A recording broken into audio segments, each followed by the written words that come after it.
now. Hello and welcome to blackfilm.com. I'm your host, Ro Carter. Today I have the pleasure of talking to Philip Morris, aka Uncle Phil, on his new movie, Ghost of the Ozarks. How are you, sir? I'm good, man. It's Uncle Matthew, but I'm everybody's Uncle Phil. Oh, That's all right. okay. We shoot. I talked to Thomas Hobson the other day, and he said we call you Uncle Phil. He So I was does. like, Yes, he okay, does call me cool. Uncle Phil. Good. That's so funny. Yes, he does. So, so, man, you've done everything, man. First, I want to take my hat off and give you your flowers. You've been in the industry a long time. Still, almost look the same. A little gray, that's it. But you're still looking good, brother. I got it That's all still though, good. cuz I got it all. Still got it. So, congrats on this new movie. Thank you. Your character is named Matthew McCure. Mhm. Uh, you started a utopia after the Civil War in the middle of the Ozarks. This town now is protected by ghosts, so people don't leave and come in, stuff like that. You invite your nephew to come work for you as a doctor. So tell me, what made you decide to take on a character like this? A so complicated character, right? So many ups and downs. What Oh made you decide to take on this? God. The need to play a character like this, I needed to play this character. I needed to play um in a period piece that was dealing with kind of a social conundrum of creating a society that was a mixed society at the time, diverse society at the time. There were a couple of communities like Tulsa that were trying to do this, and we saw what happened with those communities. I thought it was an incredible mixture of period piece, historical retrospective, social commentary, and horror film, which is really hard to, really hard to get. I mean, that's a very unique mix. And when I read the character of Matthew, it kind of scared me because I'm not him. I do not live under the controls that he lived under. I did not live at that time. I was not an ex-slave. So I was very taken by playing it, but also really scared. And I think for an actor, that's perfect. That's almost what you want. You want to be challenged and you want to be stretched. And Matthew definitely did that for me. And that's, I mean, I had to do it, man. I read the script. It was beautiful. And I just had to do it. I love that scene when you're with Thomas and you're going around the room, right? You guys in the room together and you're showing all these historic Black figures that have done something. And I think nowadays we kind of forget that yes, we were scientists, we were doctors, we were creators of things that people just, oh, that never happened. You guys never did anything. How huge was that to have that in the film? It was huge. I mean, and that I call him as the doctor, and he comes in and he's so well studied and so well trained, and he has such a great mind. I mean, remember in this film now, the hero is Black, and then our antagonist is also kind of Black. You know what I mean? He's not a kind of, he is me, and I love that duality. I love the bifurcation of that, and the fact that Matthew, my character, is being his sense of control comes from the white man. I've been saying this. How would he know control? He's an ex-slave. So he sees the controls around him with his masters and overseers. And that's the control that he starts to use on these people in Norfolk. I don't want to give the movie away, but I mean, that was very difficult for me to do as well.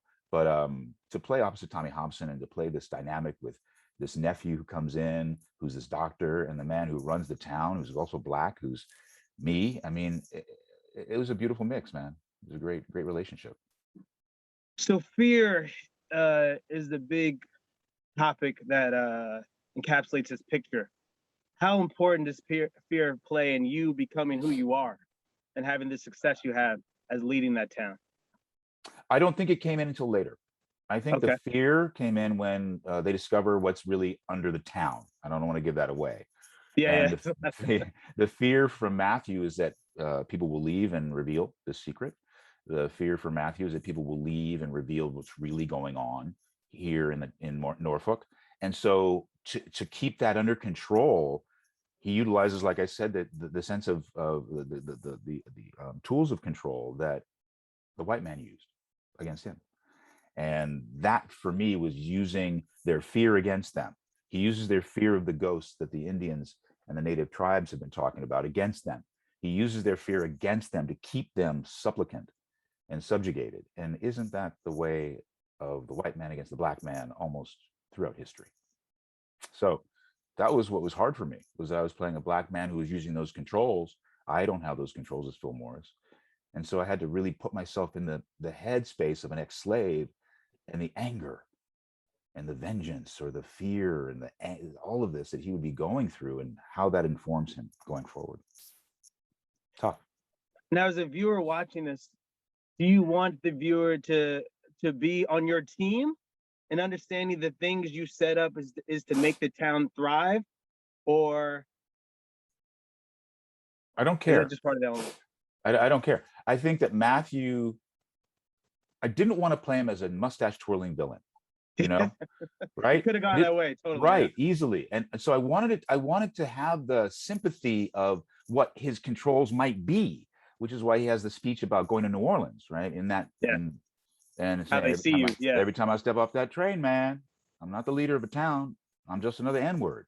So I wanted them to understand that part of what he has done comes from the environment that he came from. And if we understand that in a way, then we have more sympathy for him, even though he's doing something that would be reprehensible. So did you feel that your character was more worried about the future of his legacy, or was he more concerned for the people of the town? That's a good question. His legacy. Because if he was concerned with the people of the town, he wouldn't exact some of the things on them that he does, right? He wouldn't put them through some of the things that he puts them through if he was really concerned about the people of the town. So I think he's concerned about the legacy, and I think he's concerned about losing this thing that he has dominion over. And in a time when Black people don't have dominion over anything, here he has dominion, and he's afraid of losing it, quite frankly. And so he takes extreme steps to try not to lose that. So Phil, our last question here. I asked Thomas the same question. What is your purpose? In the scene, you'll see this great scene with you and Thomas, and you say to him, what is your purpose? Everybody has to have a purpose in the town. So what is your purpose, Phil? Phil Morris or Matthew? Yes, what's Phil Morris' purpose? Phil Morris's purpose is to be as authentic a human being as he can possibly be, and reflect as honestly as I can the truths that come to me. I do that through acting. I do that through speaking. I do that through parenting and being a husband and being the best friend I can be. That's my purpose. All right. Thank you so much. Thank you. This is Phil Morris. Movie comes out, Ghosts of the Ozarks. I'm your host, Ro Carter with blackfilm.com. Thank you so much. Thank you, brother. Thank you so much. Nice meeting you, brother. Have a good day. You too.